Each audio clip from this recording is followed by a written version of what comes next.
In a stunning political twist that has left many both surprised and hopeful, Côte d'Ivoire, also known as Ivory Coast, has just taken a bold and unexpected turn on the road to its democratic future. Hello and welcome back to Africa Now, your trusted source for in-depth news from across the continent.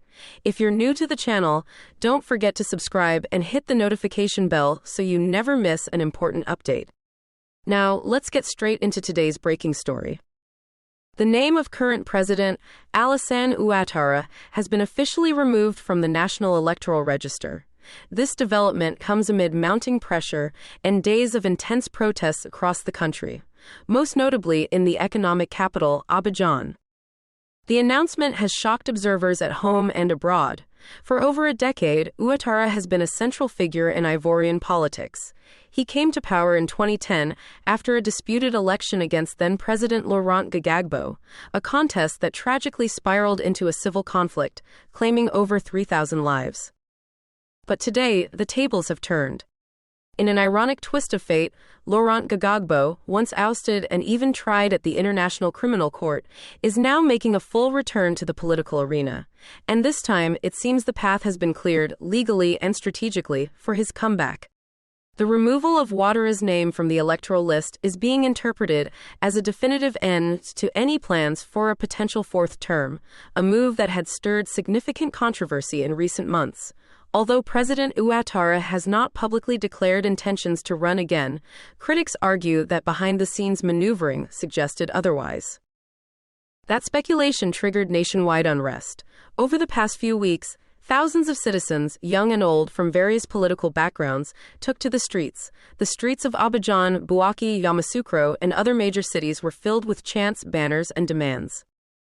Demonstrators claimed that a fourth term would have been unconstitutional and a direct threat to the country's already fragile democratic gains. Many pointed to the 2016 Constitution, which some legal scholars say clearly limits presidents to 2 terms, even though previous amendments created legal ambiguities. The international community has been watching closely. Regional bodies like ECOWAS and observers from the African Union have repeatedly emphasized the need for democratic transitions and strict adherence to constitutional limits, a message that may have influenced recent decisions. Behind closed doors, insiders suggest that intense political negotiations led to the decision to exclude Ouattara's candidacy from the upcoming ballot. It is believed that some elements within the ruling party also felt that a fourth term would not only be unpopular, but might destabilize the country once again. And with that door now firmly closed, attention is rapidly shifting to Laurent Gbagbo, the 79-year-old former president who still commands a large and loyal base, particularly among grassroots supporters and parts of the youth. But Gbagbo's return is not without controversy. While he was acquitted by the ICC and allowed to return home in 2021, his tenure remains a deeply polarizing topic. For some, he is a symbol of resistance and Pan-African independence. For others, his past leadership is tied to division and unrest. What is clear, however, is that the political field is wide open once again, and Ivory Coast is heading into uncharted territory. Before we continue, we want to take a moment to thank you, our viewers and subscribers, for supporting Africa Now. Your likes, comments, and shares help us bring you the stories that matter most. If you'd like to support our channel further, consider hitting the like button and dropping a comment below. We'd love to hear your thoughts on this major political shakeup. Now, let's reflect on the possible implications.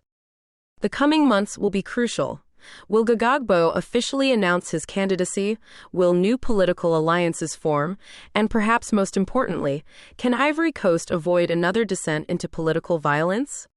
Many Ivorians are cautiously optimistic. Civil society groups are already calling for peaceful engagement, free elections, and a renewed focus on national unity. There is a growing consensus that Ivory Coast cannot afford another crisis, not after the economic recovery of recent years and the hard-earned peace that followed years of bloodshed. Still, emotions are running high. The political atmosphere remains charged.